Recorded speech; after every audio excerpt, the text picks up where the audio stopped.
Atlantic Canada just got slammed. Again, this is the third major winter storm to hit the region in 3 weeks. And right now, as we speak, communities are facing blizzard conditions with heavy snow, howling winds, and whiteout conditions that make it nearly impossible to see more than a few feet ahead. 3 storms, 3 weeks, 3 Mondays in a row where people woke up to the same challenging scenario. Communities that were still digging out from the last storm are now buried under fresh snow, and the exhaustion is real. Emergency crews who barely had time to catch their breath are back out there, fighting through waist-high drifts, trying to keep roads passable and power lines functioning. This isn't just unusual weather. This is a pattern that's captured the attention of meteorologists across North America. And the question everyone's asking is simple but urgent. What's happening to Atlantic Canada? If you've been following the news over the past few weeks, you've probably seen the headlines. Another storm hits Atlantic Canada. Schools closed again. Power outages reported, events cancelled. But when you step back and look at the bigger picture, when you see these 3 storms lined up one after another like dominoes falling in slow motion, something feels different. This isn't random. This isn't just bad luck. There's a pattern here, and patterns in weather don't happen by accident. They happen because something in the atmosphere has locked into place, creating a highway for storms that keeps delivering storm after storm to the same region. Communities are exhausted, families are frustrated, and people who've lived in Atlantic Canada their entire lives are saying they've rarely seen this rapid succession of major winter storms. Stay with me for the next several minutes because we're going to unpack exactly what's happening here. We're going to look at the storm that's hitting right now, understand why 3 storms in 3 weeks is so unusual, hear from the communities caught in the crosshairs, and most importantly, we're going to answer the question that's on everyone's mind. Why does this keep happening? What's causing this persistent pattern? And perhaps most critically, what's coming next? Is this the last storm, or are communities bracing for a 4th? By the time we're done, you'll understand not just what's happening in Atlantic Canada, but why this matters far beyond the region itself. Before we dive in, I want to hear from you. Drop a comment below and tell me where you're watching from. Are you in Atlantic Canada right now, dealing with this storm as we speak? Do you have family or friends in the region? Or are you watching from somewhere else, trying to understand why this weather pattern keeps making headlines? I read every comment, and I love hearing your perspectives, especially from those of you who've lived through multiple storms this winter. And if you find value in this kind of detailed, documentary-style weather coverage that goes beyond the quick headlines and really digs into what's happening and why, hit that subscribe button and tap the bell icon so you don't miss future weather coverage. This channel is built on curiosity-driven investigation, and your support through a simple like and subscription helps us continue creating this content. Now, let's get into what's happening right now in Atlantic Canada. The storm that's unfolding as record this on February 2nd, 2026 is a classic nor'easter, a type of storm that Atlantic Canadians know all too well. But knowing what's coming doesn't make it any easier when it's the 3rd time in 3 weeks. This isn't just about snow totals or wind speeds, though those numbers are significant. This is about communities that are running on empty, about emergency response systems that are stressed to their limits, about families who are tired of cancelling plans and wondering when life will return to normal. And that's where we need to start, with the human reality of what's happening right now, before we zoom out to understand the atmospheric forces that have created this persistent pattern. Right now, across Atlantic Canada, a powerful nor'easter is dumping heavy snow and creating serious blizzard conditions that have shut down normal life across multiple provinces. From Nova Scotia to Newfoundland, from Prince Edward Island to New Brunswick, communities are hunkered down, preparing for what forecasters are calling a significant winter storm that's bringing everything you don't want to see in February. Heavy snow, strong winds, reduced visibility, and the psychological weight of knowing this is the 3rd time in 3 weeks they're going through this exact scenario. Let's start with Nova Scotia, where some areas are expecting up to 50 centimetres of snow accumulation over the course of this storm. The capital, Halifax, has activated its Emergency Operations Centre, a clear signal that officials are taking this seriously. Streets that were finally cleared from the previous storm are once again becoming impassable. Snowplows that had just finished their routes are back out, trying to keep major arteries open while residential streets pile up with fresh snow. The wind is the real troublemaker here, with gusts reaching 60 to 90 kilometers per hour, creating whiteout conditions where visibility drops to almost nothing. When you combine heavy snowfall with high winds, you don't just get a snowstorm, you get a blizzard, and that's a different animal entirely. It's not safe to drive, It's barely safe to walk, and for communities already exhausted from 2 previous storms, this feels like weather continuing without much relief. Move east to Newfoundland, a Sakuri, and the situation is similar but with its own regional challenges. Newfoundland's geography makes it particularly vulnerable to nor'easters. The island juts out into the Atlantic, right in the path of these storms as they track up the coast. Communities on the Avalon Peninsula, including the capital St. John's, are bracing for 30 to 50 centimetres of snow and strong winds that could create difficult conditions lasting into the following day. The concern isn't just the snow itself, it's what happens when you pile more snow on top of snow that never had a chance to melt from the previous storms. Roofs carry weight they weren't designed to handle for so long. Snow removal crews are running out of places to pile the snow, and every new storm adds to the cumulative burden that communities are carrying. Prince Edward Island, Canada's smallest province, is also in the crosshairs. The island's infrastructure is built to handle winter, but 3 major storms in rapid succession tests every system. Roads that wind through rural communities become treacherous. Ferry services that connect the island to the mainland face cancellations. And for an island economy that depends on connectivity, every storm that disrupts transportation has ripple effects that go beyond the immediate inconvenience. Schools have announced closures, not just for the storm day itself, but potentially for the following day, as crews work to clear parking lots and ensure buses can safely navigate routes. New Brunswick, on the mainland, is dealing with similar conditions along its eastern coast and inland areas. The storm is bringing snow, wind, and all the challenges that come with a major winter weather event. What makes this particularly difficult is that New Brunswick's geography creates microclimates, where some communities get hammered, while others a short distance away see lighter conditions. This makes preparation and response more complex, as resources need to be deployed strategically to areas that need them most urgently. But beyond the regional specifics, beyond the snow totals and wind speeds, there's a human story unfolding across all these communities. Groundhog Day events that communities look forward to as a midwinter tradition, cancelled. The irony isn't lost on anyone. While Punxsutawney Phil was making his prediction in Pennsylvania, Atlantic Canadians are living through an extended winter that feels like it has no intention of releasing its grip. Community centres that would normally host gatherings are instead serving as warming centres for anyone who loses power. And that's a real concern because power grids that have been stressed by previous storms are now facing another round of heavy, wet snow clinging to power lines and high winds that can bring trees down onto infrastructure. Emergency management officials across the region have been working around the clock. These aren't desk jobs during a storm. These are coordination centres where decisions get made about road closures, about deploying snowplows, about where to stage emergency equipment, about communicating with the public through weather warnings and updates. The fatigue is real. These same officials just went through this entire process the previous week, and the week before that. There's a weariness that comes from fighting the same battle repeatedly, with barely enough time to recover between rounds. For families, the disruption cascades through daily life in ways that might not make headlines, but feel overwhelming in the moment. Parents who work from home are juggling jobs while keeping children occupied during yet another school closure. Seniors who live alone face isolation when roads become impassable and family members can't safely visit. Grocery stores see runs on essential supplies as people prepare to potentially be snowed in for a day or 2. Medical appointments get cancelled and rescheduled, creating backlogs in healthcare systems. Small businesses that depend on foot traffic see revenue evaporate when blizzard conditions keep customers home. And here's what makes nor'easters particularly challenging for Atlantic Canada. These storms don't just drop snow and move on. They're slow-moving systems that can linger for hours, sometimes more than a day, affecting communities continuously with sustained snowfall and persistent winds. The storm that's happening right now is following that classic nor'easter pattern. It's not a quick-hitting clipper that races through. It's a methodical, grinding event that tests endurance as much as it tests infrastructure.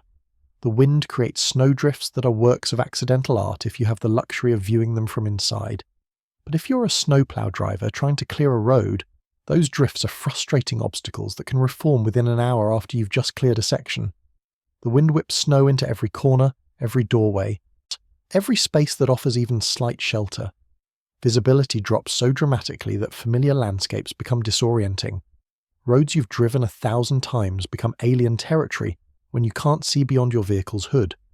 For communities still clearing snow from previous storms, this new snow makes things even harder. Where do you put it? Snowbanks along roads are already high. Parking lots are losing space to massive piles that won't melt anytime soon given the cold temperatures. Sidewalks in urban areas become narrow tunnels between snow walls, and every storm adds layers to this accumulation, creating a winter landscape that feels more oppressive with each passing week. But this isn't just any storm, and this isn't just another difficult winter week in Atlantic Canada. This is the third storm in a pattern that has meteorologists talking, communities exhausted, and everyone asking the same question. Why does this keep happening? To understand that, we need to step back and look at the bigger picture, at the pattern that's emerged over these past 3 weeks. 3 storms, 3 weeks, 3 Mondays where Atlantic Canadians woke up to winter weather warnings and the sinking realization that they were doing this all over again. When you lay out the timeline, the pattern becomes striking in its repetition. This isn't random chaos. This is weather locked into a pattern, and Atlantic Canada is experiencing the repeated impacts. Let's rewind to late January when the first storm in this sequence hit the region. It was a significant winter storm in its own right, bringing heavy snow and wind to communities across Atlantic Canada. At the time, it was notable, but not unprecedented. Atlantic Canada knows winter. Communities here are built to handle snow and storms. Snowplows rolled out, schools closed for a day, people adjusted their plans, and life moved forward. It was winter doing what winter does in this part of the world. The storm came, created disruption, and then moved on. Communities dug out, cleared roads, and went back to normal routines. That's the expected cycle. Storm, response, recovery, normal. It's a rhythm that Atlantic Canadians have practiced for generations. But before communities had fully recovered, before the last of the snow piles had been removed from parking lots, and streets returned to their normal width, before children had made it back to school for a full week, the second storm arrived on January 26, 2026. This one followed a similar track to the first, pulling moisture from the Atlantic and colliding with cold air to create another nor'easter that delivered heavy snow and strong winds to many of the same communities hit by the first storm. The timing was frustrating. Emergency crews who had just finished marathon shifts clearing roads from the first storm found themselves back in their plows, retracing routes they'd already cleared. Schools that had just reopened sent students back home. Events that had been rescheduled from the first storm were cancelled again. And that's when the fatigue started setting in. 1 storm is manageable. 2 storms in quick succession is challenging. But it's that second storm that starts to wear on people psychologically. You can rally for one challenge. You can dig deep and find energy and humour and resilience for round 1. But when round 2 comes before you've recovered from round 1, something shifts. The energy isn't the same, the humour gets a little darker, the resilience is still there, but it's costing more to maintain it. Parents started joking grimly about losing track of which snow day was which. Emergency responders started showing signs of fatigue that come from extended operations without adequate rest between deployments. Then came the third storm, the one happening right now, the one that broke the pattern from frustrating to genuinely unusual. 3 major storms in 3 weeks, 3 Mondays in a row, where the same communities faced the same scenario. And that's when people started asking questions that go beyond just complaining about bad luck with winter weather. This was unusual. This represented an uncommon weather pattern. When you see the same pattern repeat 3 times in close succession, your brain starts looking for causes. There has to be a reason. Weather doesn't just randomly decide to pummel the same region 3 times in 3 weeks, without some underlying atmospheric mechanism driving the pattern. Meteorologists started using phrases that caught public attention. Repeating pattern, stuck weather system, atmospheric blocking. These are technical terms, but they point to something important. The atmosphere isn't just randomly generating storms, it's locked into a configuration that keeps steering storms along the same path, into the same region, with remarkable consistency. It's like a bowling ball rolling down the same lane 3 times. The lane is the storm track, and Atlantic Canada is sitting at the end of that lane. The cumulative impact of 3 storms is very different from the impact of 1 storm 3 times as large. If you got all this snow in a single event, it would be a historic storm that everyone talked about for years. But communities could mobilise, respond, dig out and recover. 3 separate storms spread over 3 weeks means 3 separate mobilisations. 3 times that emergency crews work extended shifts. 3 times that schools close and reschedule. 3 times that businesses lose revenue from customers who can't or won't venture out. 3 times that seniors face isolation. 3 times that power grids face the stress of heavy snow and high winds. The The cumulative effect is exhausting in ways that a single large storm isn't. And there's a psychological element to repetition that shouldn't be dismissed. Humans are remarkably adaptable to crisis, but we're less equipped to handle repeated crisis without recovery time between events. The first storm brings people together.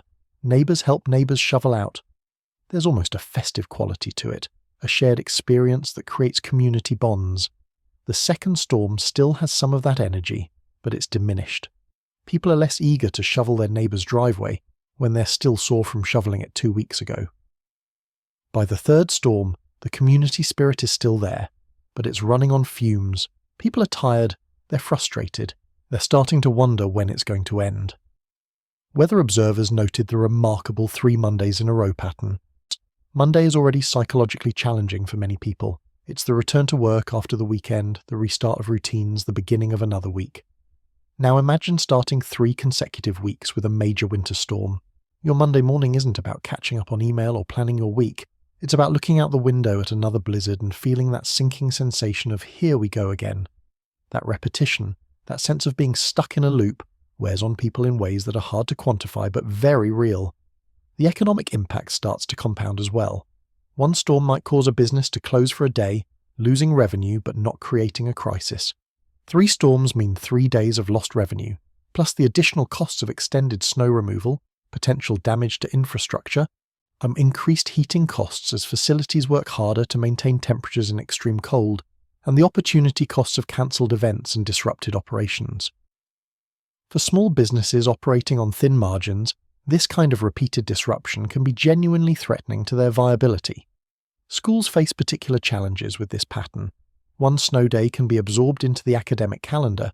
Multiple snow days start creating concerns about meeting required instructional hours and covering curriculum.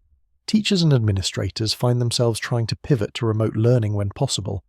But that assumes reliable power and internet access, both of which can be compromised during major winter storms. Students lose routine and structure that are important for learning and well-being. Parents juggle work responsibilities with childcare needs, and all of this compounds over 3 weeks of repeated disruption. The strain on emergency services becomes acute. Snowplow operators work brutal hours during a single storm. Recovery time between storms is essential for both equipment maintenance and human rest. When storms come in rapid succession, equipment breaks down more frequently because it's being used constantly without adequate time for preventive maintenance. Operators reach levels of fatigue that require careful attention to safety, and there's an opportunity cost where crews are so focused on storm response that routine maintenance and other municipal services get deferred. For communities trying to plan and host winter events, the pattern has been disruptive. Winter carnivals, sports tournaments, community gatherings, all the things that make winter life bearable and even enjoyable in Atlantic Canada, have been cancelled repeatedly. These aren't just recreational disappointments, these are economic engines for communities, particularly smaller towns that depend on tourism and events to sustain businesses during winter months. When events get cancelled 3 weeks in a row, the impact cascades through hotels, restaurants, retail shops, and service providers. And underneath all of this is a question that grows more insistent with each storm. This is unusual, even for Atlantic Canada, where winter storms are part of life. 3 major storms in 3 weeks following similar tracks and impacting similar areas isn't standard. It's unusual enough that it demands explanation. So what's causing it? What atmospheric mechanism has locked into place to create this storm highway aimed directly at Atlantic Canada? To answer that, we need to understand how nor'easters form and why sometimes they come in bunches instead of spreading out more randomly throughout winter. Behind every weather statistic, behind every snow total and wind measurement, there are people living through the reality of what 3 storms in 3 weeks actually means. Let's talk about what this looks like at ground level, in the homes and businesses and daily routines of communities across Atlantic Canada. Imagine you're a senior living alone in a small town in Nova Scotia. You're independent, capable, and you've lived through plenty of winters. But this winter feels different. After the first storm, your driveway got cleared by a neighbour's teenager who does snow removal to earn extra money. You were grateful, and life went back to normal within a couple of days. After the second storm, the same young person came by, but you could see the piles of snow around your property getting higher. The path from your door to the street got narrower. Getting your car out became more complicated because the snowbanks at the end of the driveway were chest high. But you managed. Now the third storm is here, and you're looking out your window at snow falling heavily again. The teenager who usually clears your driveway is exhausted and backed up with other clients. Your family who would normally check on you can't safely drive in these conditions. The grocery run you planned for today is obviously cancelled. You have enough food, but you are hoping to pick up prescriptions. That will have to wait. The isolation is the hardest part. Not the snow itself, but the way it cuts you off from the normal rhythms of community and connection. You're fine, you're safe, but you're alone in a way that feels heavier the third time around. Or imagine you're an emergency medical technician based in Newfoundland. Your job is to respond to medical emergencies regardless of weather. After the first storm, you worked a long shift helping people who had heart attacks while shoveling, responding to car accidents on slippery roads, checking on vulnerable residents who hadn't been heard from. You went home exhausted but satisfied that you'd helped people through a difficult day. After the second storm, you did it all again. But this time, you were starting the shift already tired from the previous storm. Your back hurt from helping lift patients. Your nerves were frayed from driving emergency vehicles in whiteout conditions. But you did your job because that's what you signed up for. Now the third storm is here, and you're heading into another shift before you've fully recovered from the last one. You know the call volume will spike. You know there will be people who need help. You know you'll do everything in your power to reach them. But you're also human, and you're running on reserves that are getting depleted. The stress of driving in these conditions for hours, the physical demands of the work, the emotional weight of dealing with people in crisis. It all compounds when you don't have adequate recovery time between events. You're still professional, still committed, but you're reaching limits that worry you. Consider the family with young children trying to navigate this pattern.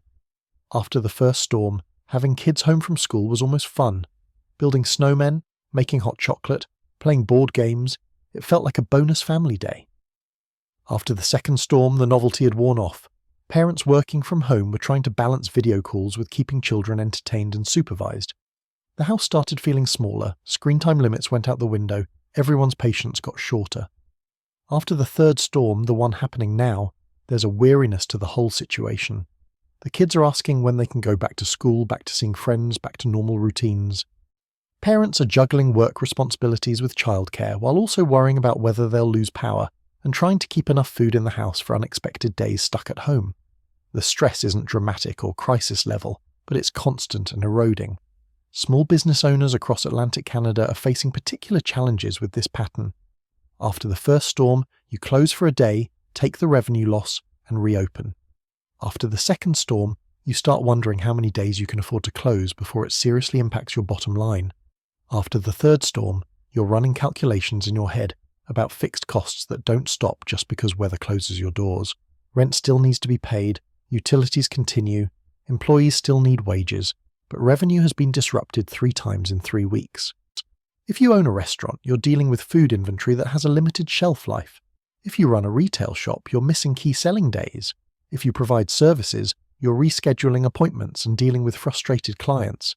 The economic reality of repeated disruption starts to bite. Snow removal contractors are in an unusual position.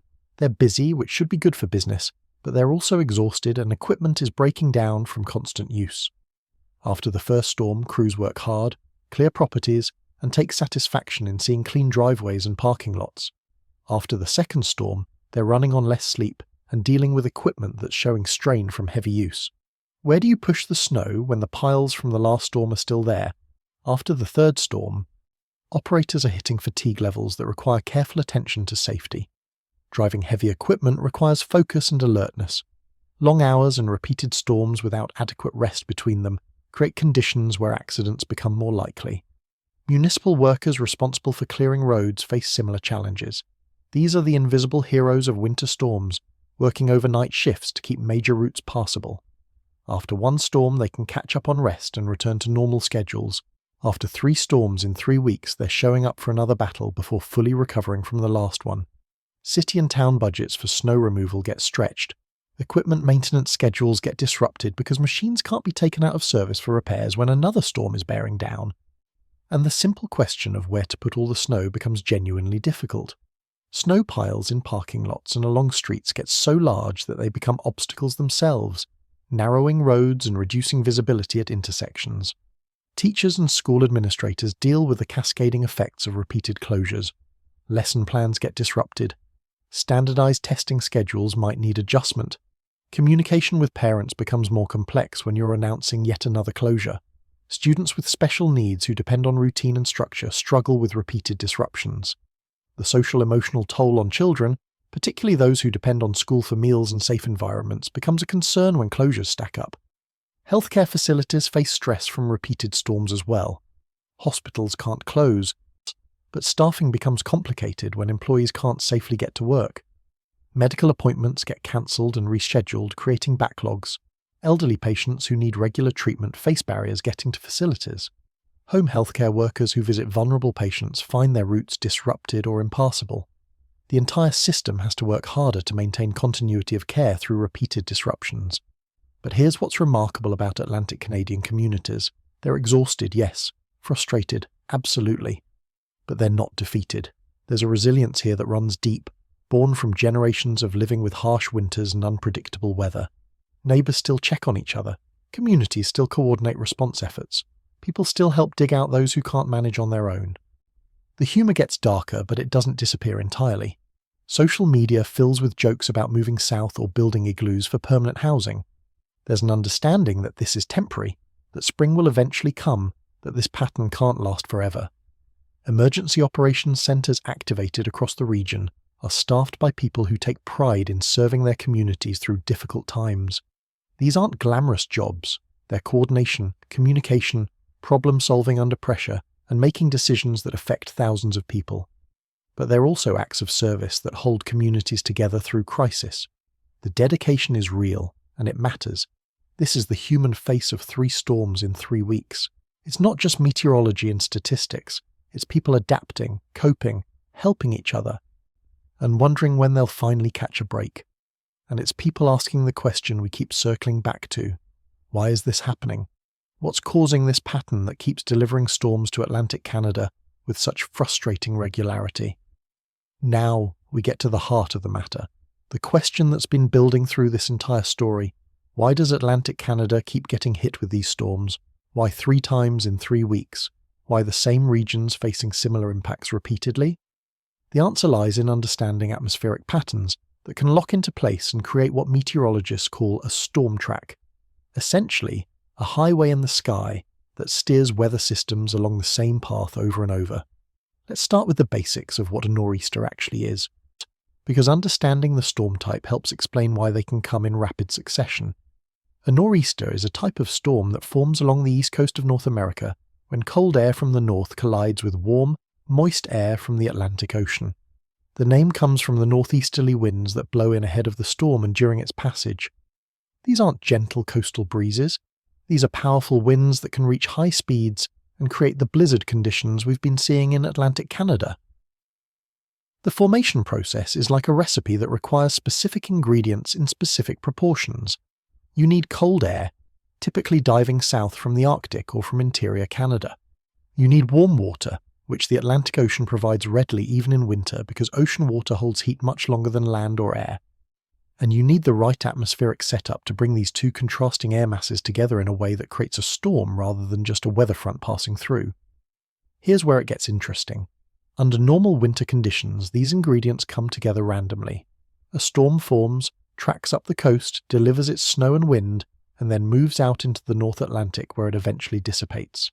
The next storm might form days or weeks later, and it might take a slightly different path.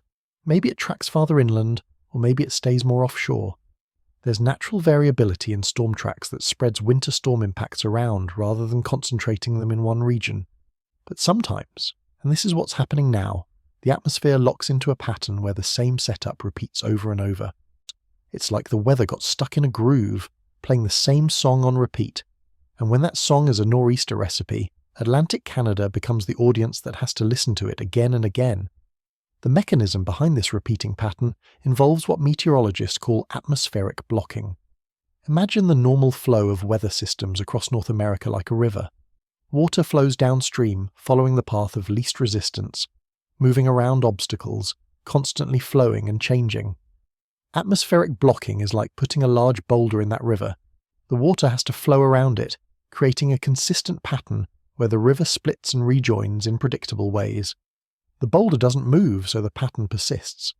In atmospheric terms, these blocks are typically large areas of high pressure that become stationary or very slow moving. High pressure systems are generally associated with calm, clear weather, but their influence extends far beyond the clear skies directly beneath them. The high pressure system acts like that boulder in the river, forcing the jet stream and weather systems to flow around it.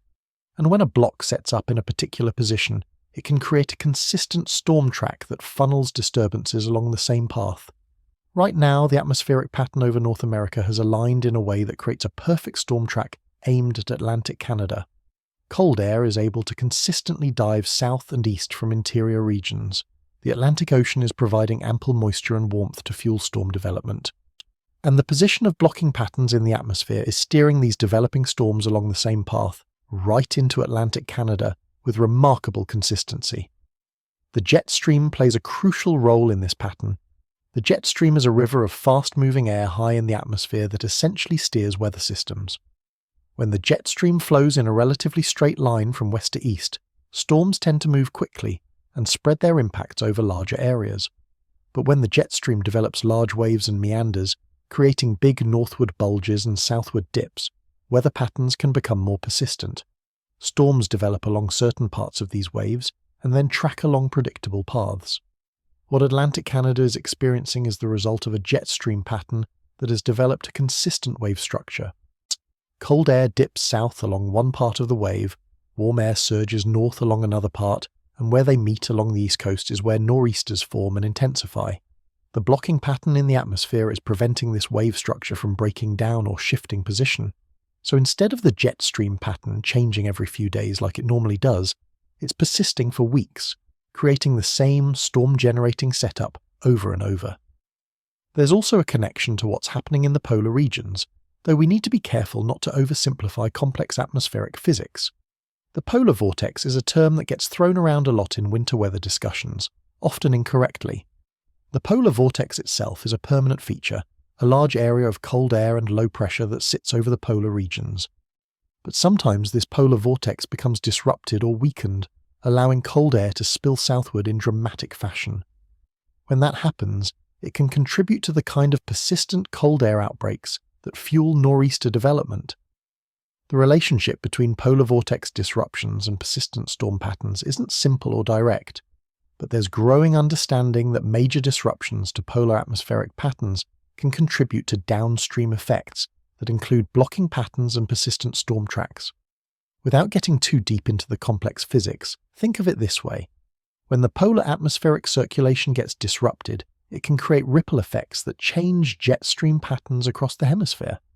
Those changes can persist for extended periods, creating the kind of locked-in weather patterns that Atlantic Canada is experiencing. Ocean temperatures also play a role in this pattern. The Atlantic Ocean isn't uniformly warm or cold. There are gradients and currents that create temperature variations across different areas. When a storm track repeatedly brings systems over the same section of ocean, that ocean warmth and moisture become a consistent fuel source for storm intensification. It's like having a gas station positioned exactly where every storm passes. Each storm can refuel and strengthen as it tracks over the warm water, leading to the powerful nor'easters that have hit Atlantic Canada repeatedly. Now, why does Atlantic Canada's location make it particularly vulnerable to these patterns? Geography matters enormously in weather. Atlantic Canada juts out into the North Atlantic, positioned right where cold continental air from North America meets the relatively warm waters of the Atlantic Ocean. This is prime real estate for nor'easter formation and intensification. When a storm track sets up along the east coast, Atlantic Canada is often at the bullseye, the region where storms reach peak intensity before moving out into the open ocean. The coastline configuration matters as well. The way the land curves, the positions of bays and peninsulas, all of this influences how storms interact with the region. Some areas are more exposed to northeasterly winds, others are positioned to receive maximum snow from the wrapping precipitation bands of nor'easters. When a storm track persists, these geographical vulnerabilities get hit repeatedly, amplifying the impacts beyond what random storm occurrence would produce. So when we put all these pieces together, here's what's creating the 3 storms in 3 weeks pattern. The atmosphere over North America has locked into a configuration with blocking patterns that are preventing the normal progressive west to east movement of weather systems. The jet stream has developed a wave pattern that consistently brings cold air and storm systems to the same region. The polar regions may have contributed disruptions that helped establish this persistent pattern. Ocean temperatures are providing fuel for storms that track along this established pathway, and Atlantic Canada's geography places it directly in the crosshairs of this locked-in storm track. This kind of pattern can persist for days or weeks, but eventually something shifts. A blocking high-pressure system moves or weakens. The jet stream wave pattern amplifies or dampens. Something breaks the lock, and the atmosphere returns to more progressive variable patterns. But while the pattern persists, communities caught in the storm track face repeated impacts that can feel relentless and exhausting. Understanding this doesn't make the storms easier to deal with, but it does provide a framework for making sense of what feels like unlikely timing. It's not bad luck. It's atmospheric physics creating a persistent pattern, and while that might not provide much comfort to someone shoveling their driveway for the third time in 3 weeks, it does offer some predictability. Meteorologists understand these patterns. They can identify when blocking is likely to persist versus when it's showing signs of breaking down. That information becomes crucial for looking ahead and understanding what might be coming next for Atlantic Canada. But before we look forward, we need to look back and put this pattern in historical context to understand just how unusual this situation really is. Atlantic Canada has a long history with winter storms.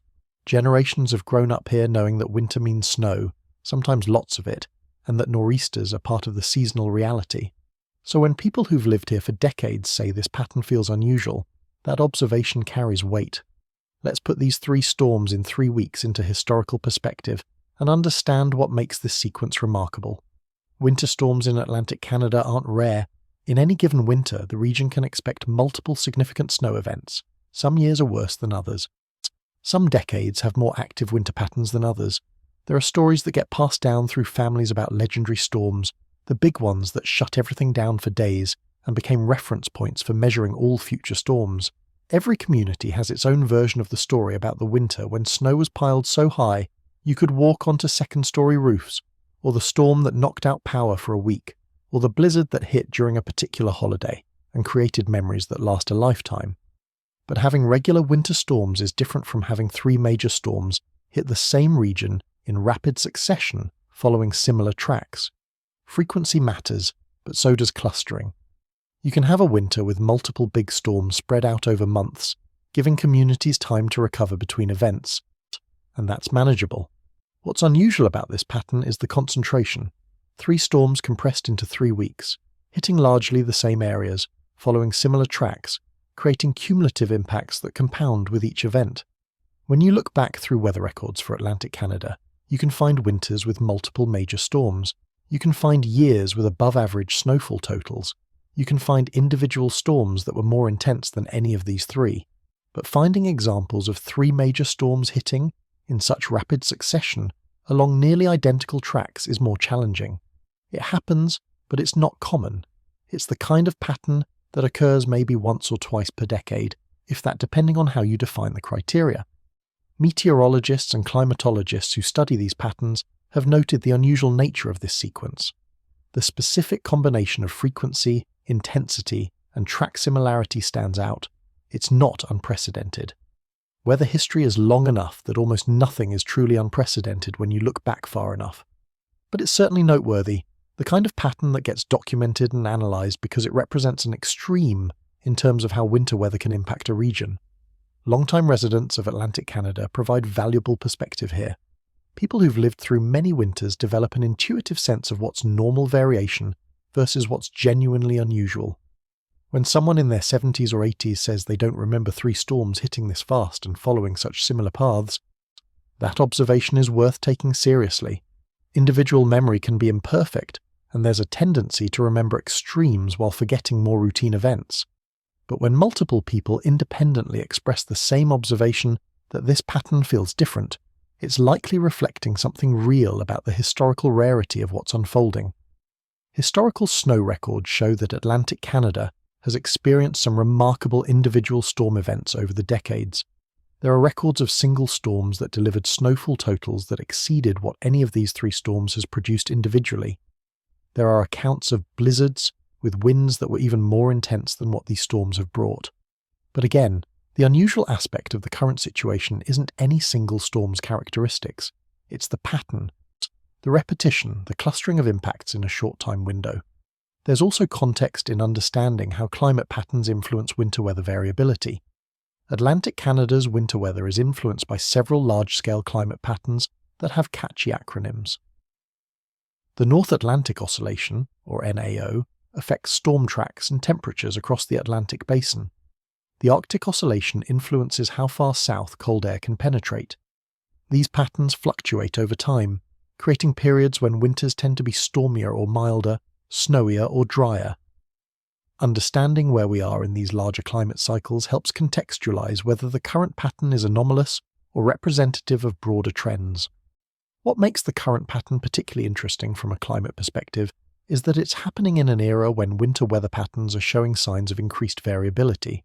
There's growing evidence that the Arctic is warming faster than other parts of the globe, and this Arctic amplification may be influencing jet stream behavior in ways that create more persistent weather patterns, including blocking patterns that can lock storm tracks in place for extended periods. This is an active area of research, and the science isn't settled on exact cause and effect relationships. But there are plausible physical mechanisms linking Arctic changes to mid-latitude weather pattern persistence. None of this is to make claims about whether any individual storm or storm sequence is caused by broader climate trends. Weather and climate are different timescales. Weather is what's happening now and next week. Climate is the long-term average of weather patterns over years and decades. Individual events can't be directly attributed to climate change in simple cause and effect terms. But climate change can alter the probabilities of certain types of events, potentially making persistent patterns more likely or changing the character of storms when they do occur. For Atlantic Canada, the historical context shows a region that's always dealt with significant winter weather, but is potentially facing changes in how that winter weather manifests. Coastal communities have always understood they're in storm territory, but there may be shifts in storm frequency, intensity, or pattern persistence that create new challenges even for communities with deep experience managing winter impacts. The economic and infrastructure context matters historically as well. Past generations dealt with winter storms with different tools and expectations. When communities were more isolated and self-sufficient, being snowed in for days was inconvenient but manageable. Modern life creates different vulnerabilities. Supply chains are more complex and interdependent. Just-in-time delivery systems don't have much buffer for disruption. Digital connectivity is assumed, making power outages more disruptive. Demographic changes mean more seniors living alone without the extended family support systems that existed generations ago. So even if storm patterns themselves aren't dramatically different from historical precedent, the impacts of those patterns play out in different ways in contemporary society. What's clear from the historical record is that Atlantic Canada has weathered serious winter weather before and will weather it again. Communities here aren't fragile. Infrastructure is designed for winter. People know how to cope. But that doesn't mean every winter is the same or that unusual patterns don't deserve attention and analysis. The current sequence of 3 storms in 3 weeks is unusual enough to be noteworthy, to warrant the attention it's receiving, and to raise legitimate questions about what's causing the pattern and whether it's likely to continue. That last question brings us to what everyone wants to know: what's coming next. After 3 storms in 3 weeks, the question everyone across Atlantic Canada is asking is simple and urgent. Is it over? Will this pattern finally break? Or is there a 4th storm waiting in the wings? Let's look at what meteorologists are seeing in the forecast models and what communities might expect in the coming days and weeks. The first thing to understand about weather forecasting is that confidence decreases as you look farther into the future. Forecasters can predict with reasonable accuracy what will happen tomorrow or in the next few days. They can provide useful guidance about general patterns and trends for the week ahead. But when you extend forecasts beyond a week, you're moving from prediction into the realm of possibilities and probabilities. The atmosphere is a chaotic system where small changes in initial conditions can lead to large differences in outcomes over time. This doesn't mean longer-range forecasting is useless. It just means we need to interpret it appropriately, looking for pattern signals rather than specific storm details. In the immediate term, the current storm will move through Atlantic Canada and exit out into the North Atlantic. Behind it comes cold air, which is typical after nor'easters.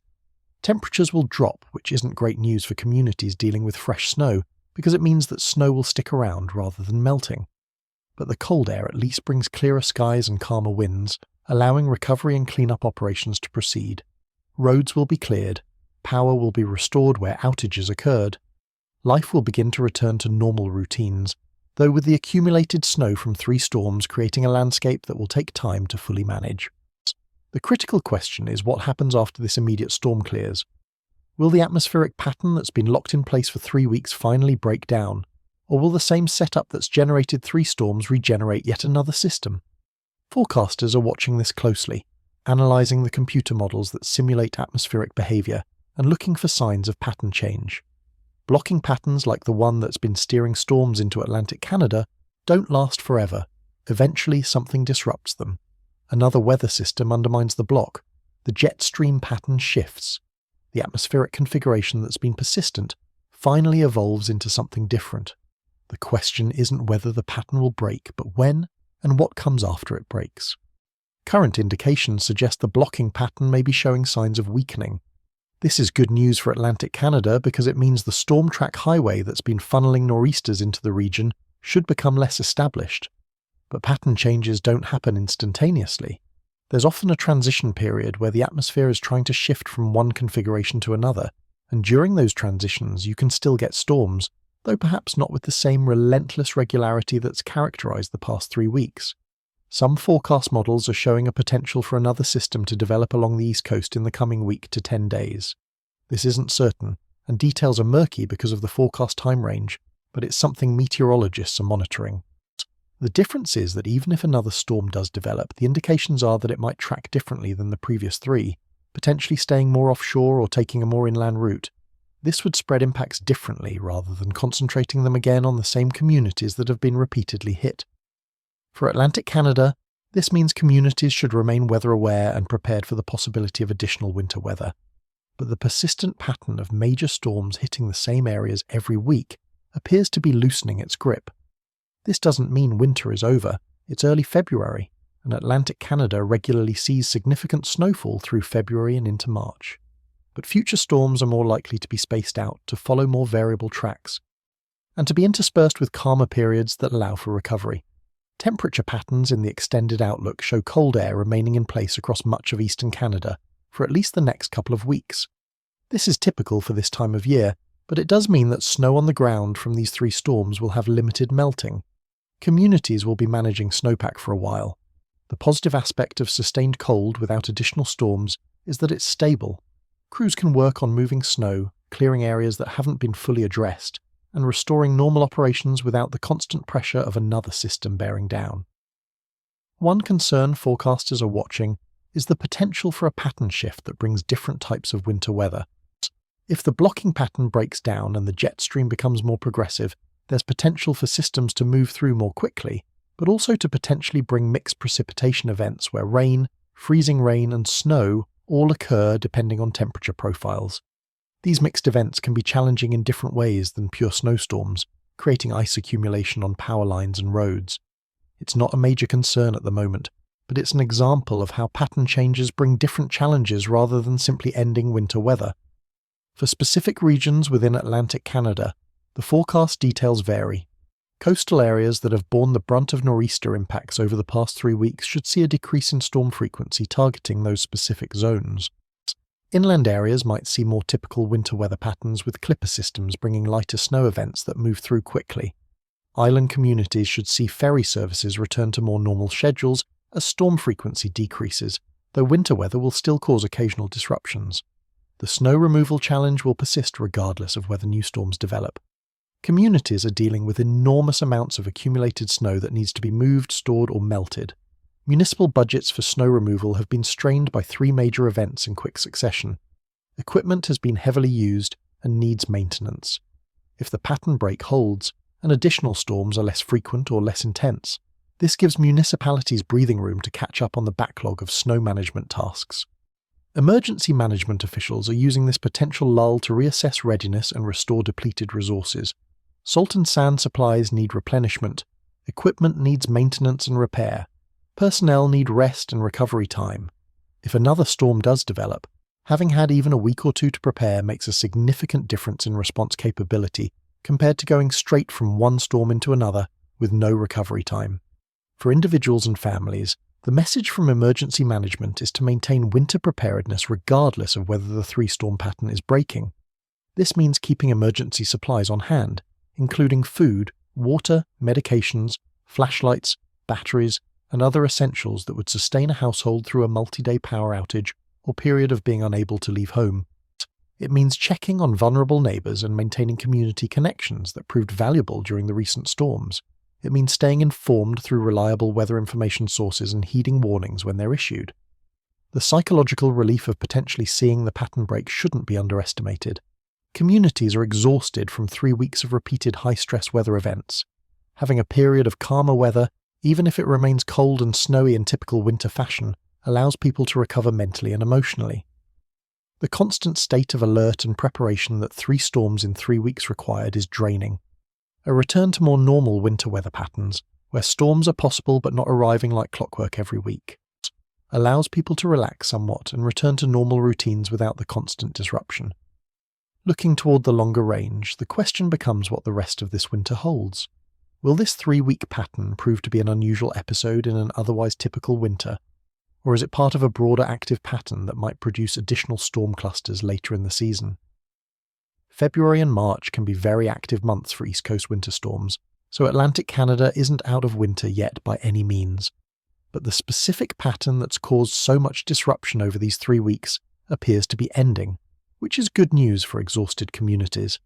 What this pattern has demonstrated is the importance of resilience, preparation, and community cooperation in the face of persistent weather challenges. Atlantic Canada has shown its character through these 3 weeks, and while everyone hopes for calmer weather ahead, there's also confidence that communities can handle whatever winter still has in store.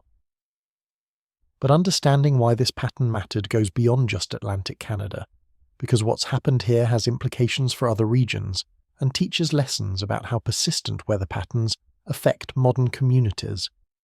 What's happened in Atlantic Canada over these 3 weeks isn't just a regional weather story.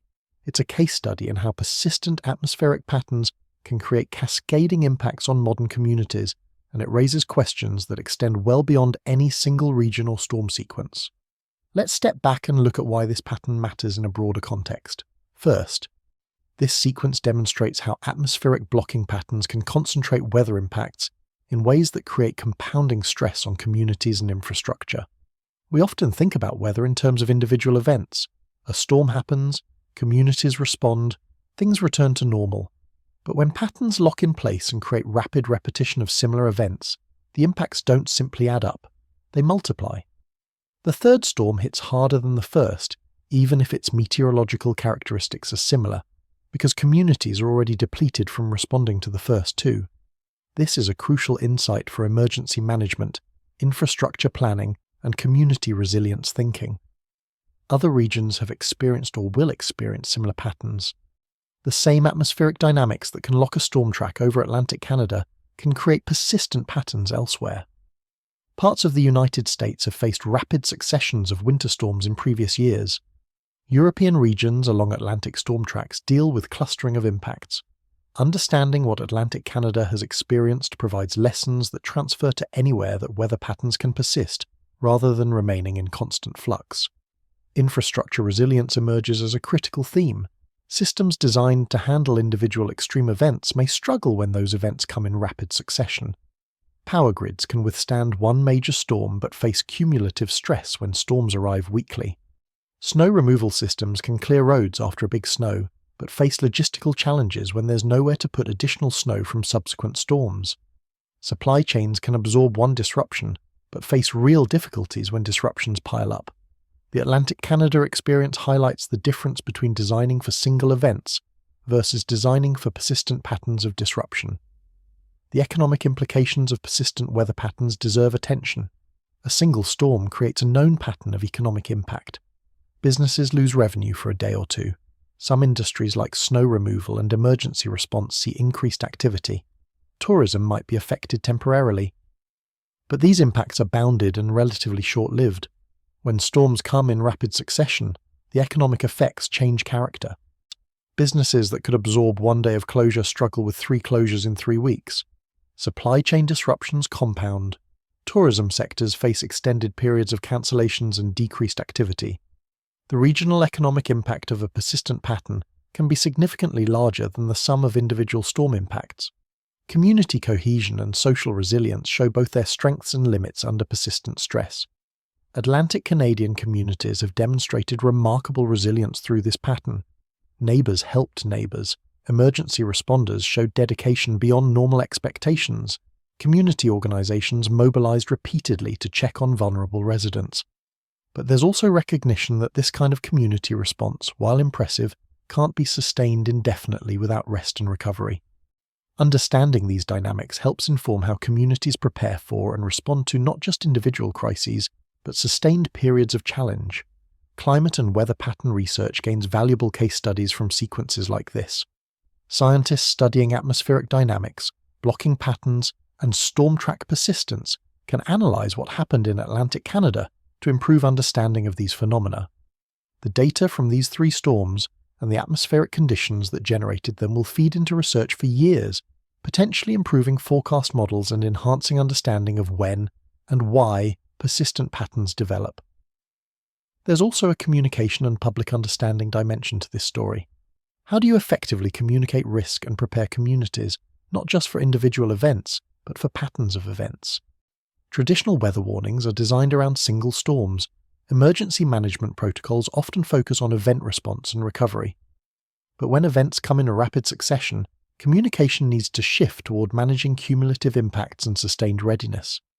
The Atlantic Canada experience provides lessons for how to talk about and prepare for persistent weather patterns in ways the public can understand and act on. The intersection of winter weather patterns with other stresses communities face also deserves consideration. These three storms hit during a time when many communities are already dealing with economic pressures, healthcare system strains, and various social challenges. Weather doesn't happen in isolation, it interacts with everything else communities are managing. Understanding these intersections helps create more realistic and comprehensive approaches to community resilience and emergency management. For coastal regions globally, the Atlantic Canada experience offers particular relevance. Coastlines where cold air meets warmer ocean water are zones where similar storm patterns can develop and persist. Understanding the dynamics of nor'easter clustering along the North American East Coast provides insights applicable to other coastal regions where geography and atmospheric patterns create vulnerability to rapid succession storm impacts. The pattern also highlights the importance of weather-dependent critical infrastructure. Power grids, transportation networks, communication systems, all the infrastructure modern life depends on faces testing during persistent weather patterns. Identifying vulnerabilities and improving resilience isn't just about responding better to individual storms, it's about ensuring systems can maintain function through sustained periods of weather-related stress. This requires different thinking about redundancy, repair capacity, and system design than simply hardening against single extreme events. Looking at this from a seasonal forecasting perspective, the pattern raises questions about predictability at longer timescales. Could meteorologists have anticipated weeks or months in advance that this winter would feature persistent blocking patterns, creating storm track concentration over Atlantic Canada? Seasonal forecasting is improving, but still limited in ability to predict specific regional patterns weeks or months ahead.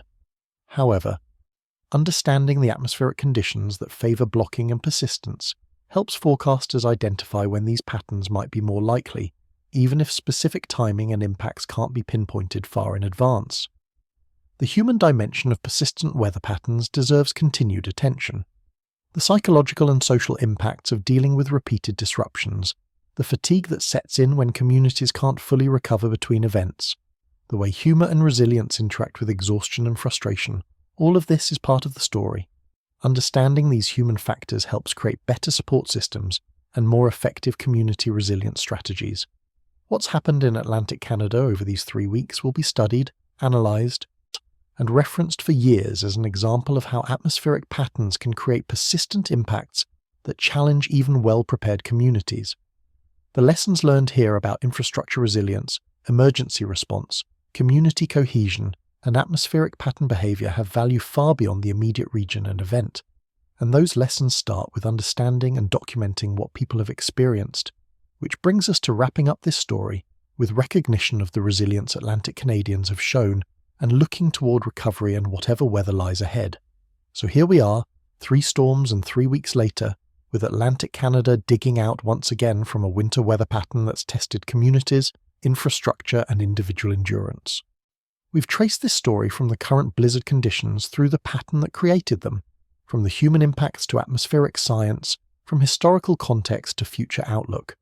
And through it all, one theme emerges clearly: resilience. Atlantic Canadian communities have faced this persistent pattern with a combination of practical competence, mutual support, and characteristic humour that speaks to deep cultural strengths. These aren't communities that crumble under weather challenges. These are places where people know how to live with winter, where neighbours understand their shared vulnerability to storms creates shared responsibility to help each other through them. The exhaustion is real, the frustration is justified, but neither has overwhelmed the fundamental resilience that defines these communities. The current storm will pass just as the previous two did. Skies will clear, temperatures might drop but winds will calm, snowplows will complete their routes, power will be restored where outages occurred, schools will reopen, businesses will unlock their doors, ferry services will resume, life will return to rhythms that feel normal even if those rhythms still include navigating snowbanks and cold temperatures. Because this is Atlantic Canada in winter, and winter here has always demanded adaptation and resilience. The atmospheric pattern that locked these three storms into place will break down, as blocking patterns eventually do. The storm track that's been so persistently aimed at Atlantic Canada will shift or dissipate. Future storms, and there will be future storms because winter lasts months here, will likely follow more variable paths and be spaced with more recovery time between them. The specific configuration of atmospheric conditions that created this 3-week siege is already showing signs of weakening, which means communities can start to think beyond immediate storm response toward recovery and preparation for whatever the rest of winter brings. Recovery from 3 major storms in rapid succession will take time. There's snow to move, damage to repair, budgets to reconcile, and energy to restore both in infrastructure and in people. Emergency responders need rest, equipment needs maintenance, supplies need replenishment. But recovery happens, because it always does. Communities that have weathered far worse over generations of Atlantic Canadian winters will weather this pattern as well. The accumulated experience of dealing with harsh winter weather runs deep here, and that experience includes knowing that even the most difficult patterns eventually end. What communities across Atlantic Canada have learned or been reminded of through this experience is valuable. They've learned which systems held up well under repeated stress, and which showed vulnerabilities that need addressing. They've learned which communication strategies worked for keeping people informed through multiple events. They've learned how neighbours and communities rally together, and they've also learned where additional support systems might help vulnerable residents during sustained difficult periods. These aren't just lessons for weather events. They're insights about community resilience that apply to any sustained challenge. For individuals who've lived through these 3 weeks, there's satisfaction that comes from getting through a difficult time. You can look back and know you coped, you adapted, you helped where you could, and you made it through. That's worth something. That builds confidence for facing whatever comes next, whether it's more winter weather or any of life's other challenges. There's strength that comes from testing and proving your resilience, even when you'd rather not have been tested quite so thoroughly. Looking ahead, Atlantic Canada faces the rest of winter with eyes wide open. There's no illusion that winter is over just because this particular storm pattern may be breaking down. February and March regularly bring significant weather to the region, but there's also reasonable hope that future storms will be more spaced out, allowing communities to recover between events rather than staggering from one storm directly into another. That spacing, that recovery time, makes an enormous difference in how manageable winter weather feels. The broader implications of this pattern extend beyond Atlantic Canada and beyond this particular winter. Understanding how persistent atmospheric patterns create concentrated impacts helps improve preparation and response strategies everywhere. The data and experience from these 3 storms will contribute to better forecasting, better infrastructure planning, better emergency management protocols, and better community resilience frameworks. That's the silver lining in difficult experiences. They teach lessons that make communities better prepared for future challenges. For those watching this story from other regions, perhaps dealing with your own weather challenges or just curious about what's been happening in Atlantic Canada, I hope this exploration has provided context and understanding. Weather impacts real people in real ways, and the 3 storms in 3 weeks pattern has been a genuine test for Atlantic Canadian communities. But it's also been a demonstration of how communities with deep roots and strong social bonds can face persistent challenges without losing their essential character. To everyone who's made it through this video, thank you for sticking with this detailed exploration. Understanding weather patterns and their impacts takes time and attention, and I appreciate you giving both to this story. If you found value in this documentary-style deep dive into what's been happening in Atlantic Canada, do me a favour and hit that subscribe button if you haven't already. This channel is built on curiosity-driven investigation into weather, geography, and how natural phenomena affect communities. Your subscription and engagement make it possible to continue creating this kind of content. And please, drop a comment below. I especially want to hear from those of you in Atlantic Canada. How are you holding up? Has the current storm impacted you directly? What's been the most challenging aspect of dealing with 3 storms in 3 weeks? For viewers in other regions, have you experienced similar patterns of repetitive storms? What lessons did your community learn from those experiences? The comment section is a community, and your perspectives add depth and value to these discussions. If you're interested in more detailed weather analysis and documentary-style explorations of how atmospheric patterns affect different regions, check out the other videos on this channel. There's a whole library of content diving into weather phenomena, climate patterns, geographical vulnerabilities, and the human stories of communities dealing with natural challenges. Weather isn't just statistics and forecast maps. It's about how natural systems interact with human communities, and that's what we explore here. For Atlantic Canada, the immediate message is simple. You've weathered 3 major storms in 3 weeks with grace, competence, and resilience. The pattern that created this siege appears to be breaking. Recovery will happen. Spring will eventually arrive, as it always does, even when winter feels endless. Until then, stay safe. Stay prepared, check on your neighbours, and know that communities across the country and around the world respect what you've been through and admire how you've handled it. Weather patterns come and go, storms rise and fall. But community resilience, the bonds between neighbours, the knowledge of how to cope with challenges, those things endure. Atlantic Canada has proven once again why these communities have thrived for generations in a climate that demands respect and preparation. The current storm will pass, the pattern will break, and life will go on, shaped by, but not defined by 3 weeks, when winter showed its relentless side. Thank you for watching. Stay curious, stay informed, and stay resilient, whatever weather you're facing in your own community.